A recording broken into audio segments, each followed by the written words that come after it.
Okay, so thank you guys so much for tuning in to another episode of Balanced Bride. I'm Cemone G. And I'm Farrah J. And we are here for another episode. Thank you so much, you guys, for tuning in and for your amazing feedback and support. What are our hashtags?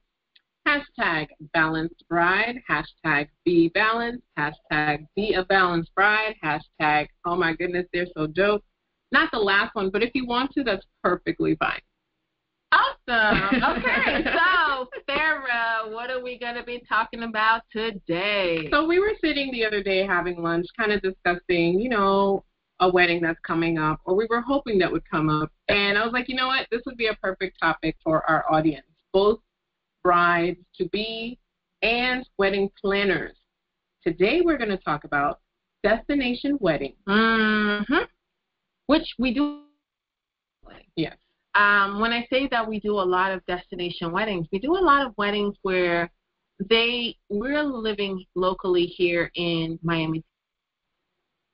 And we got a lot of out-of-town brides. Absolutely. From upstate. You know, sometimes I forget that South Florida is a destination. It's so close to the Caribbean. Yeah. And we get a lot of couples from New Jersey, from New York, from Ohio, from even California. They got a beach. Right? Like, why would you? We have water just like you. Yeah, and they still want to come to Miami to have a wedding. Yeah. And so they call on us. And it's a little difficult from time to time. Absolutely. Having a destination wedding and being a destination wedding bride. And I think what applies to even those who are locally here would apply to anyone who is living out, who's trying to get married, rather, out of the country. Mm-hmm. Dominican Republic, the Bahamas, Mexico, and everything like that. It's the same emotions that they go through. Yeah. Definitely. So, yeah, we're here today talking about destination wedding. Absolutely. And being a destination wedding bride. Okay. Yeah. So, I guess, where are we going to start? Do we start with what you as a bride need? Yes, I think so. First and foremost, ladies, are you listening? Can you hear me? Can you hear me? You need to pack your patience. Yes. Like, really and truly.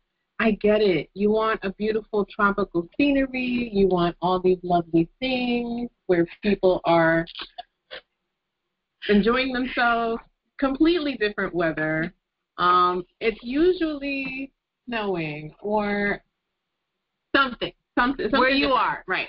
But here in sunny South Florida, we have 100 degrees year-round, maybe like a couple days of rain, maybe one day of winter. Absolutely. So I get it. You want the fabulous, soothing, relaxing beach experience, blah, blah, blah. Okay? But you have to be patient. Why do they have to be patient? I think that it's important to be patient as a destination wedding bride because I know that sometimes in your home state, in your home city, you are accustomed to things happening right away. Mm-hmm. And here in South Florida, which is very close to the Caribbean, we have something called Caribbean time. And it trickles all over into living in South Florida. Yes.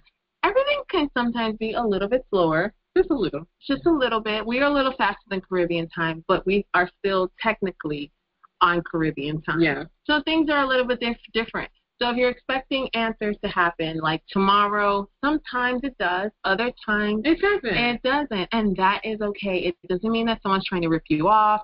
It doesn't mean that someone's trying to take advantage of you. It just means that we are on Caribbean time. Yes. And we will definitely get back to you no later than Tuesday. Okay? Mind you, we're not talking about Tuesday as in if today was Monday, tomorrow's Tuesday. We're probably referring to the following Tuesday. The following Tuesday. Right, but right. It is okay.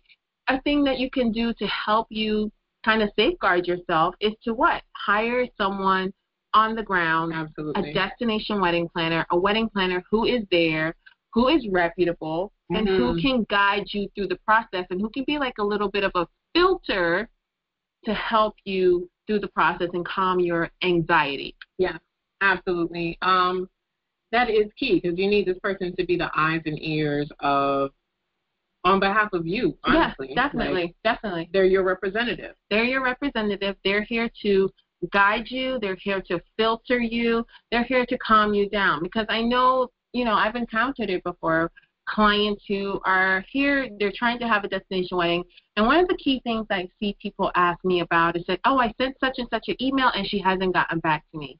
And I'm just like, it's not that she hasn't gotten back to you, it's that basically after Thursday in Miami, you can forget about an email, right? After Thursday, and don't let it be Cinco de Mayo, don't let it be Calle Ocho, Carnival is happening. Huge type of Hispanic. Yes. Caribbean Carnival, you can forget about it. Right. Your emails are going to be answered the following Tuesday. Right. So we have to recover on Monday. Right, that's true. We got to be drinking a bunch of coffee to kind of bring ourselves back to life. So, I mean, honestly, okay, so then, all right, so you have someone on the ground. Now, when you pick your planner, I feel like there are certain questions that you should ask this person before you hire them. Definitely. It's some of the same questions that you ask a normal. If it's in your home state or your home city, what experience do you have with working with clients? How many destination weddings have you planned? You know, how many weddings have you done and everything like that, and as well as how do we communicate with each other? Yeah, and in addition to communication, like, okay, so as you were asking those questions, I could easily answer them. Right. Oh, I've done a lot. Yeah. I've done so many. Yeah. So you need to really dig deep. You're hiring this person. Ask for references. Of course. I call some of your previous brides? Like, you know what I mean? Like, and as wedding planners, go to some of those brides and say, hey, I would love to use you as a reference. If I'm hiring, you know, if another bride is coming on board or geting my services, can you give them that? Give her honest, direct feedback. That good, bad, ugly. That candid experience. Because if I'm in another state and I'm sending somebody my money, of course I'm going to feel like, all right, I may have trust issues. I don't trust that this lady or this person is rightfully so. Right. So it's like you might want to be mindful of what to ask this person and go on to that company's, not the company's website, but like in the state of Florida, we have Sunbiz. Right. Sunbiz, you can go check the license, see who it's registered under, check their finances, et cetera, et cetera, et cetera. Like if you're really curious, like, am I hiring the proper person?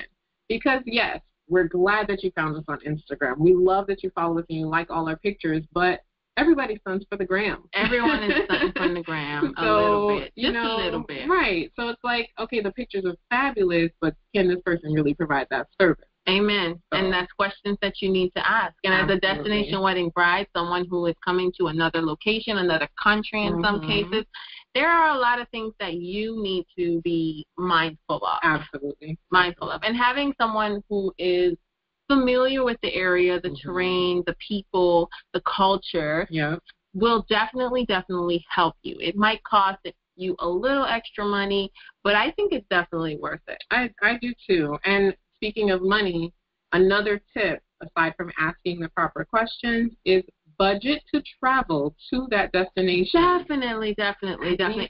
Once or twice? At least once or twice. Yeah. I've had this encounter personally where we've had clients who are from upstate, another state. We are living down here, and they're like, hey, I want to get married in Miami. I want to get married on the beach. I've seen the Will Smith video, and I want to get married down here. And I'm just like, that sounds great. However, do you have Will Smith video money? That too. But not just that. It's just like, okay, you want to get married down here. I feel like, number one, we should meet. Yeah. And number two, be prepared to travel down here at least once to twice, at least twice. Yeah. To kind of, you know, number one, we have to do our site inspection. Yeah. We have to take a look at the venues and the options, because my biggest thing is I want to make sure you don't like the location, you love it. Right. Like this is my location. I am happy here. Exactly.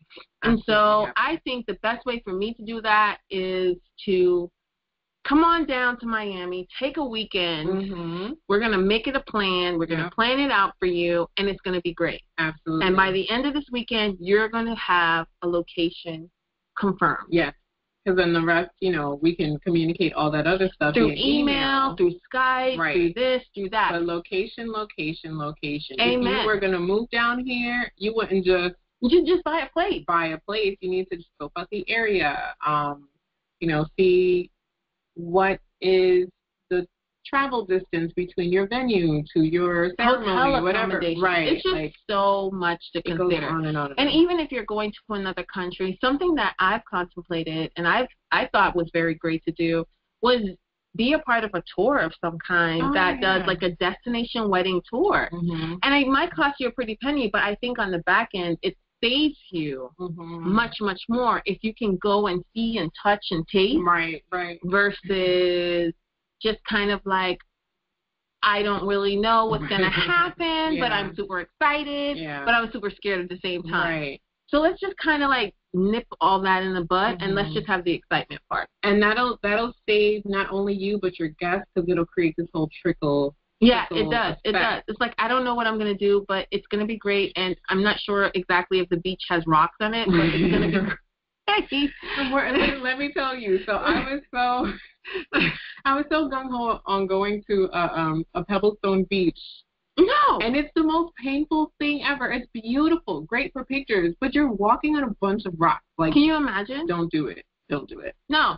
There was something else I wanted to piggyback on with the whole topic of your guests.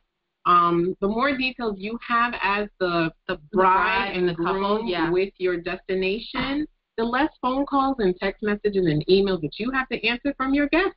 Amen. Because then they'll have all of the details, all the options. This is where the ceremony is going to be. This is where the reception is going to be. You are welcome to stay in the same hotel, or here are other options. This is what it's going to cost. Don't call me for anything. Yeah. I'm getting married. Everything is on the wedding website. Right. And you should, as a destination bride, have a wedding website. Absolutely. Even as a local bride, too. Even as a local bride. Like, if you want to save yourself a million phone calls, a million text messages, it's like, listen, it's on the website. Just look on the website. Right. The only exception should be Nana and Papa.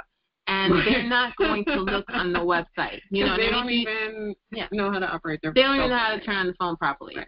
So that's the only exception. Everybody else, please see the wedding website for more details.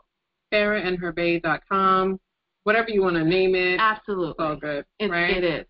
So budget to travel at least twice. At least twice prior to your. And the second travel would be if you want to just finalize any details. Right. Maybe do a tasting or two. Right. You know, just any little small finite details that you might want to. Maybe you and your wedding planner want to go over some final decor things, and maybe they just want your physical input before they make a commitment to some things. And that's it. And that will always be a great way to de-stress. De-stress as well. It's a vacation trip. Right. Me and my fiance, we're going to go check out the venue, blah, blah, blah, finalize everything, a.k.a. have our free honeymoon. I like it. I like this room. I like this bed. Absolutely. Whatever. This beach. Whatever, you know? All right. So any other tips? So we definitely said patience. Definitely questions and, you know, make sure that your planner is vetted. Budget to travel at least twice. Absolutely. We did mention delayed gratification, like understanding the culture of where it is that you're going. Yeah, so I did destination weddings for about almost 2.5, 3 years. Yeah. And one thing I ran into with clients and I did destination weddings just so everyone can understand. Costa Rica, Mexico, Dominican Republic. Those were our places. And so one thing I ran into with clients who were traveling, and I got a lot of clients from Canada, a lot of clients from New York and everything like that, is that they couldn't understand the whole idea of delayed gratification. It was very difficult for them. And, you know, I even had a groom one time tell me that they should be happy that we're getting our U.S. dollars. I was just like, hold on, what? Pause. Breathe. Like, this is a whole nother country, right. Yes. But they have rules. They have restrictions. Exactly. They have laws. Like, right now we are in Holy Week. And so I know for a fact in the Dominican Republic, it's like hands off. Yeah. Like, no one's talking to you. Don't call us. Don't call. Fly don't text. in. Don't do it. Don't keep you at the gate. You ain't coming. No. Like, it's just the way it is. Right. Everyone kind of like understands that. And I understand for a lot of my clients sometimes they were like, what do you mean it's Holy Week? And I'm like, no, it's Holy Week. It's very important to this culture. Yeah. And therefore you have to respect it. Absolutely. And as much as I want to email and call, I know that I have to take a step back and respect it. Right. So no one, again, and I have to tell my clients, no one's trying to take advantage of you here. Mm-mm. We're just kind of understanding that this is a sacred time, this is a special time, right? And don't worry, come Monday, Tuesday, I promise you will have your answer. You got it. You will have the answer to your question. Okay. And it's so interesting because it's indicative of where these couples are coming from. They're coming from these big cities, fast-paced places, definitely honking of horns, yelling. I'm thinking of New York. Everybody's yelling and cursing and mean-mugging, and you want to come to this cool, airy, island, breeze, ocean, water, relaxed space with that same fast-paced energy. It's not going to work. It doesn't work. It so really doesn't. You gotta like woosah. What did he used to say? Grab the ear. Grab the ear, like Bad Boys. Martin Lawrence and Martin Lawrence, just woosah, rub your ears. Woosah. And understand, it's different. Mm-hmm. You know what I mean? And I love destination weddings. I really, really, really do. Because this is like the one time that you can invite everybody and know that not everyone's going to show up. It's amazing. You can invite 500 people, I promise you. And 50 will show. And out of that 500, we'll get a good 50. Yeah. You know, and it's wonderful because no one feels as if they're being left out. Right. Granted, it'll be great if it's a vacation for a lot of people, and you know, a lot of people kind of take it that way. Right. But at the same time, it is sometimes another city, another state, another country. Right. And so, therefore, you know, not everybody can make it. Right. Everyone can't make it. There's passport issues. There's traveling issues. There's issues with finances. And brides, please be mindful of your guests. I mean, just give them at least a year out. Like, hey, I think so as well. Start saving up your funds. Absolutely. A save the date for destination weddings is definitely mandatory because you need to let your guests know ahead of time that, hey, we're getting married next year this time. I need you to save the date. And at that point, you start getting some kind of response. Hey, I can make it. Hey, I'm not fucking with you. Like, whatever the case may be. You're making me crazy. Yeah, you're making me crazy. Yeah, all of that. So let's look at the adverse side of this. So if a bride has found a planner and she's asked the questions and she even budgeted but hasn't traveled yet and she just feels a sense of anxiety, what should she do almost? Like, should she keep going through with this planner or this destination? Here's the thing. You cannot drive people crazy. This is not allowed. Even in destination weddings. Right. I'm simply saying that if you are having constant anxiety, then maybe this isn't for you. Yeah. Maybe this isn't the location. Maybe this isn't the destination. Maybe this isn't the planner. Right. And so what you think might have been good might actually not be perfect for you. Right. And so just be prepared to take a step back and say no. Yeah. That's it. But what's not allowed is driving people crazy. Right. Absolutely. No harassing. No harassing. We don't no want... stalking on social media. Sorry. Yeah, no, don't do that. Don't do that. Because then that makes us as the planner feel uncomfortable. Like, first, she doesn't trust me. She does not trust me. It gets really uncomfortable on the wedding planner side. So, bride to be, if you don't feel like your planner is responding or the resort or whatever, whoever is responding fast enough, go with your gut. Go with your gut. And it's okay. Yeah. At the end of the day, as a good planner, we want to see you happy.